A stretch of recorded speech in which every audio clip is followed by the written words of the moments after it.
മെസ്സിയോ ക്രിസ്ത്യാനിയോ ആരാണ് മികച്ചവൻ? പോയ 20 വർഷമായി ഫുട്ബോൾ ലോകം ഈ ചർച്ചയിൽ ഇങ്ങനെ നടക്കുകയാണ്. ഇപ്പോഴിതാ ആ പട്ടികയിലേക്ക് മറ്റൊരാൾ കൂടി ഇടം പിടിച്ചിരിക്കുന്നു. ആരാണെന്നല്ലേ? Kylian Mbappe. ലോകകപ്പിൽ മെസ്സിയാണോ മികച്ചത് അതോ എംബാപ്പയാണോ എന്ന് ആരാധകർ പുതിയ ചർച്ചകൾക്ക് തുടക്കമിട്ടിരിക്കുകയാണ്.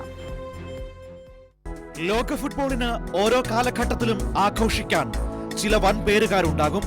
പോയ 2 ദശകങ്ങൾ ലയണൽ മെസ്സിയും ക്രിസ്ത്യാനോ റൊണാൾഡോയും പങ്കിട്ടെടുത്തു. എന്നാൽ ഇപ്പോഴിതാ ആ പട്ടികയിലേക്ക് ഫ്രാൻസിൽ നിന്നൊരു കൊടുങ്കാറ്റ് വീശുകയാണ്. മെസ്സിക്കും ക്രിസ്ത്യാനോയ്ക്കും ശേഷം ആരെന്ന ചോദ്യത്തിന് ഫുട്ബോൾ ലോകം എഴുതുന്ന ഒന്നാമത്തെ ഉത്തരം കിലിയൻ എംബാപ്പെ എന്നാണ്.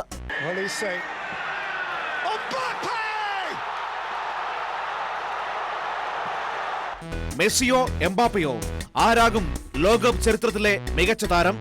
ആരാധക ലോകത്ത് ചർച്ചകൾ സജീവമാണ്. ലോകകപ്പ് ചരിത്രമെടുത്താൽ എംബാപ്പെ മെസ്സിയേക്കാൾ മുന്നിലെന്നാണ് കണക്കുകൾ പറയുന്നത്. ലോകകപ്പിലെ ഗോൾ നേട്ടങ്ങളുടെ കണക്കെടുത്താൽ 21 ഗോളുമായി മെസ്സി സർവകാല റെക്കോർഡിലുണ്ട്. 20 ഗോളുകളുമായി എംബാപ്പെ തൊട്ടു പിന്നിലുണ്ട്. 21 ഗോളുകൾ നേടാൻ മെസ്സിക്ക് 6 ലോകകപ്പുകളും 31 മത്സരങ്ങളും കളിക്കേണ്ടി വന്നു. എന്നാൽ മിന്നൽ വേഗത്തിലാണ് എംബാപ്പയുടെ കുതിപ്പ്. 3 ലോകകപ്പുകളിൽ നിന്നായി വെറും 20 മത്സരങ്ങളിൽ നിന്നാണ് 20 ഗോളുകൾ ഫ്രഞ്ച് സ്കോറിംഗ് മെഷീൻ അടിച്ചുകൂട്ടിയത്. 2018 റഷ്യൻ ലോകകപ്പിൽ 4 ഗോളുകൾ പേരിലെഴുതിയ എംബാപ്പെ 2022 ഖത്തർ ലോകകപ്പിൽ 8 ഗോളുകളും ഗോൾഡൻ ബൂട്ടും അക്കൗണ്ടിലെത്തിച്ചു. ഫൈനലിൽ കിടിലിനൊരു ഹാട്രിക്കും കുറിച്ചു. ഈ പതിപ്പിലും കാര്യങ്ങൾ വ്യത്യസ്തമല്ല.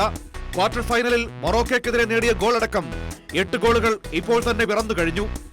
8 ഗോളുകളുമായി മെസ്സിയും ഒപ്പമുണ്ട്. ലോകകപ്പിൽ എംബാപ്പെ കളിച്ച 20 മത്സരങ്ങളിൽ 17ലും ഫ്രാൻസ് ജയിച്ചു. ലോകകപ്പിൽ കൂടുതൽ ജയം നേടിയ കളിക്കാരനെന്ന റെക്കോർഡ് മിറോസ്ലാവ് ക്ലോസയോടൊപ്പം പങ്കിടുന്നു. കാലം എംബാപ്പയ്ക്ക് മുന്നിൽ ഇനിയും നിരവധി ബാക്കിയാണ്. 27ാം വയസ്സിലാണ് നടപ്പ്. കുറഞ്ഞത് 2 ലോകകപ്പെങ്കിലും ഇനിയും അനായാസം കളിക്കാൻ കഴിയും. മെസ്സി ഇന്ന് കുറിക്കുന്ന റെക്കോർഡുകളെല്ലാം നാളെ ആ ഫ്രഞ്ച് കൊടുങ്കാറ്റിൽ തകർന്നു വീഴും, നിസ്സംശയം പറയാം. Welcome desk, Kairali news.